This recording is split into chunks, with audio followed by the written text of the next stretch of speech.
MAW को journey जसरी हामीहरूको मोरङ अटो वर्क्स यसको जुन फुल फर्म छ त्यो जर्नी हामीहरूको विराटनगरबाट 1964 सालमा एउटा सानो वर्कसपबाट सुरु भएको थियो। त्यो अटोमोबिलको नेपालकै पहिलो वर्कसप थियो, किनकि त्यसभन्दा पहिले जहिले पनि इन्जिनहरू रिपेयर गर्नु पर्यो। त्यो बेलामा इन्जिन रिपेयर गर्नेको पनि धेरै चलन थियो। हामीहरूको स्लिप ठोक्ने, पिस्टनहरूलाई मतलब के छ कि राख्ने, त्यो सबै नियमहरू, त्यो सबै हामीले गर्न गरेको थिए। त्यो बेलामा it was the first workshop in Nepal, automobile workshop. त्यसभन्दा पहिले जहिले पनि इन्जिन रिपेयर गर्नुपर्ने थियो, मान्छेहरूले यसलाई आइदर पटना लग्थ्यो या हामीहरूको कलकत्ता लग्नु पर्थ्यो। सो त्यहाँबाट हामीहरूले एन्सिलरिजहरूको एजेन्सी लिए, त्यसपछि हामीहरूले ट्र्याक्टरको एजेन्सी लिए, त्यसपछि हामीहरूले मोटरसाइकलको, और त्यसपछि हामीहरूले डिफ्रेन्ट एजेन्सिजहरू लिएर आज के छ कि नेपालकै अटोमोबिल इन्जिनियरिङ एन्ड कन्स्ट्रक्सन सेक्टरमा इक्विपमेन्ट्सहरू बिक्री गर्दाखेरि हामीहरू we are the largest conglomerate in Nepal. अरू यो सम्भव भएको छ तपाईहरूको सहयोगको कारणले गर्दा। हामीहरूको ग्राहकको यसको माथि हामीहरूको जुन ट्रस्ट छ, हामीहरूको माथि जुन विश्वास गर्नुभएका छन्, त्यसको कारणले गर्दा, हामीहरूका जुन पार्टनर्सहरू छन् उनीहरूको सहयोगको कारणले गर्दा म यसको लागि सबैलाई धन्यवाद दिन चाहन्छु कि आज हामीहरूको माथि ट्रस्ट गरेर यो ठाउँमा पुगाइदिनु भयो। त्यसको लागि म सादर धन्यवाद दिन चाहन्छु सबैलाई। MAW को एउटा एकदमै अत्यन्त very important values, MAW is a value based company. मैले जहिले पनि भनिराखेको हुन्छु कि भ्याल्युजले MAW लाई बनाएको छ। त्यो भ्याल्युज हामीहरूले छोड्नु हुँदैन। हामीले चाहे टेक्नोलोजी चेन्ज हुन्छ, IT को कुराहरू चेन्ज हुन्छ, प्रोडक्ट चेन्ज हुन्छ, ब्रान्ड चेन्ज हुन्छ, तर के छ कि भ्याल्युजले MAW लाई अगाडि बढाएको छ। त्यो भ्याल्युज हामीहरूले अगाडि जहिले पनि त्यो हामीहरूको लागि एउटा डाइरेक्सन छ, त्यसलाई अगाडि राखेर मात्रै काम गर्नुपर्छ जस्तो मलाई लाग्छ। और यही मैले आफ्नो कम्पनीमा पनि जहिले पनि भन्न गरेको छु। One of the most important values that we follow is कस्टमराइजेसन।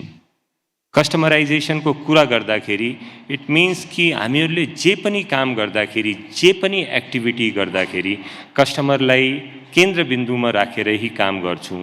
Even if we plan some kind of small activity, जस्तो भनौँ नि कि आज हाउसिङमै हामीहरूले एउटा टेस्ट राइडको सेसन गरिराखेको छौँ या ठुलो डिसिजन लिइराखेको छौँ कि हामीहरूले यो एजेन्सी लिने कि नलिने, हामीहरूले यो प्रोडक्टलाई कसरी लन्च गर्ने, के कुरा हामीहरूले अगाडि बढाउने, या फेरि हामीहरूको सर्भिसमा कस्तो खालको इन्भेस्टमेन्ट हुनु पर्यो, कस्टमरको के चाहना छ, जे पनि काम गर्दाखेरि हामीहरूले ग्राहकलाई केन्द्रबिन्दुमा राखेर काम गर्छौँ।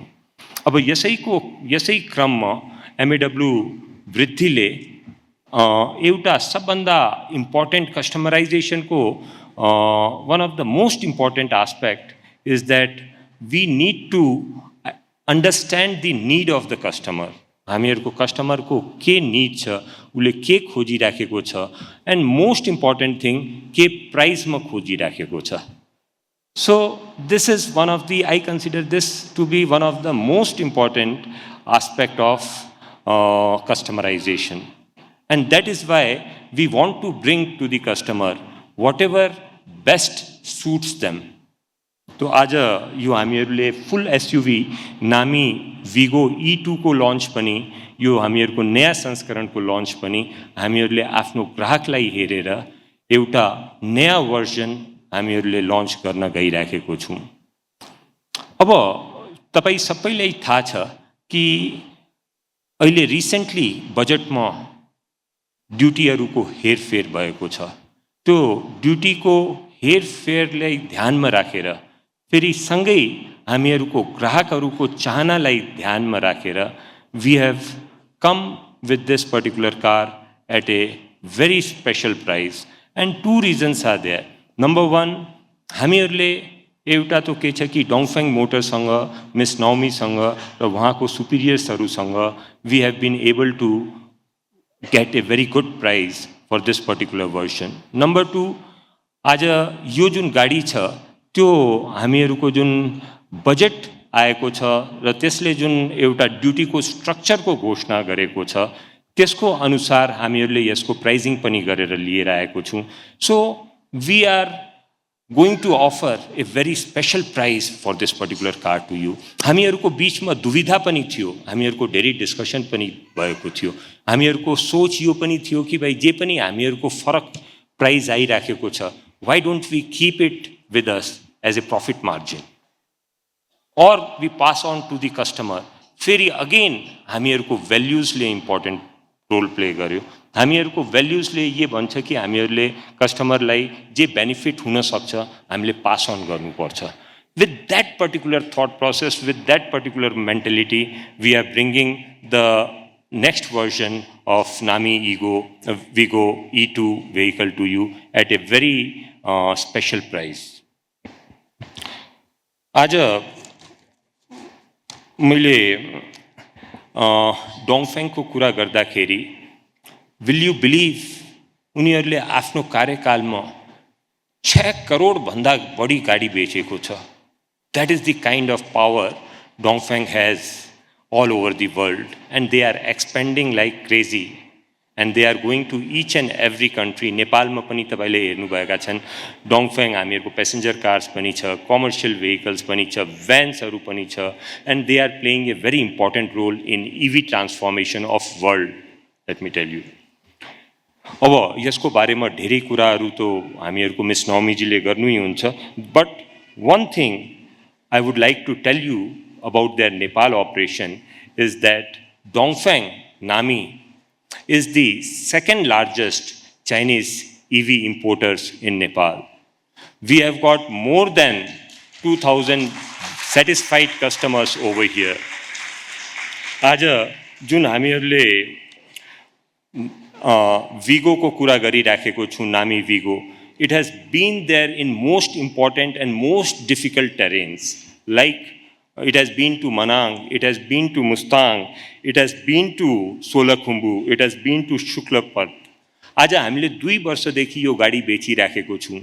मैले I met a customer from eastern side who has run this particular car in 2 years more than 80,000 kilometers. That is the kind of car that we are talking about. That is the kind of full SUV that we are talking about today. एउटा कुरा म अरु सबैको अगाडि राख्न चाहन्छु. यसमा गाडीको विषयमा त हामीहरूको आजको यो जुन कार्यक्रममा तपाईहरुले थाहै पाउनुहुन्छ. तर एउटा कुरा मैले के राख्न चाहन्छु. I have been in business for last 32 years. Last 32 सालमा मैले धेरैवटा ट्रान्सफर्मेसन देखेको छु, धेरैवटा कुरा चेन्ज हुँदै पनि हेरेको छु. मलाई याद छ कि 10 to 12 years before, 10-12 साल पहिले, there was so many cars, there were, which were hatchback and which were very popular. I'm talking about ICE cars today. I'm not talking about EV cars, because at that time EV cars was just a dream or something like that. But ICE cars ma hatchback played a very, very important role. But I can give you a couple of examples. Just हामीहरूको I-20, I-10, all these kind of cars are there. Even हामीहरूका lot of cars have been, you all must be remembering those cars. But when SUVs came in the market, then the whole transformation happened.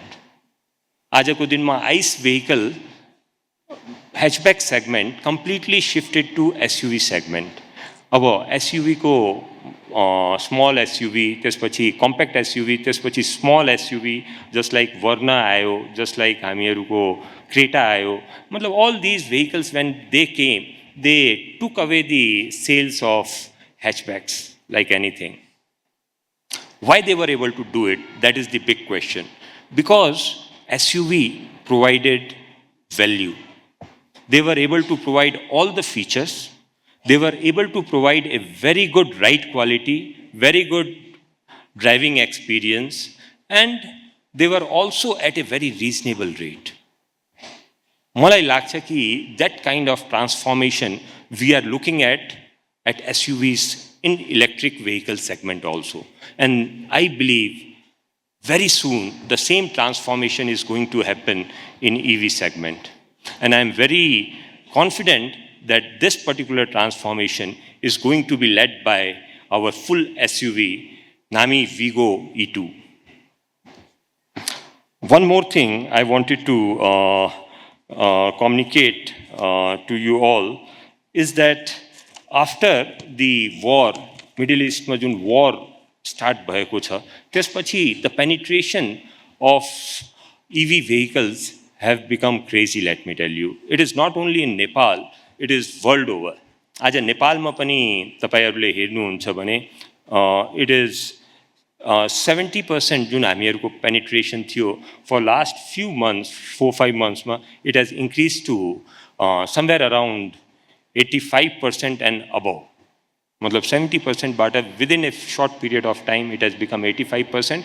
As Ms. Sana also said that we are the second highest country with second highest penetration in EV. जुन मलाई लाग्छ कि very soon we might become number one also, the way the things are going on. So another thing is that because of that there is a shortage of battery all over the world. आजको दिनमा यहाँ नेपालमा पनि, believe me, in last 3 to 4 months we have always been hand to mouth. मतलब जहिले पनि गाडी आउँछ, the vehicles are already booked and we just have to give those vehicles. We don't have, if any additional customer comes, we don't have any vehicle to sell. This has happened in Vigo also. Today also in Vigo, we have got more than 45 days booking at present also in Nepal. And we are short of the vehicles. Maybe vehicles would be coming tomorrow or day after tomorrow, something like that is happening. So what I want to say is that till Dasai also, I think the trend is going to continue.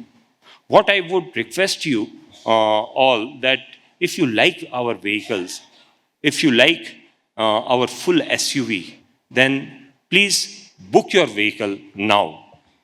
Because there might be a possibility that when you want these vehicles, you might not get this particular vehicle, because I'm sure it is going to be a huge crowd puller all over Nepal.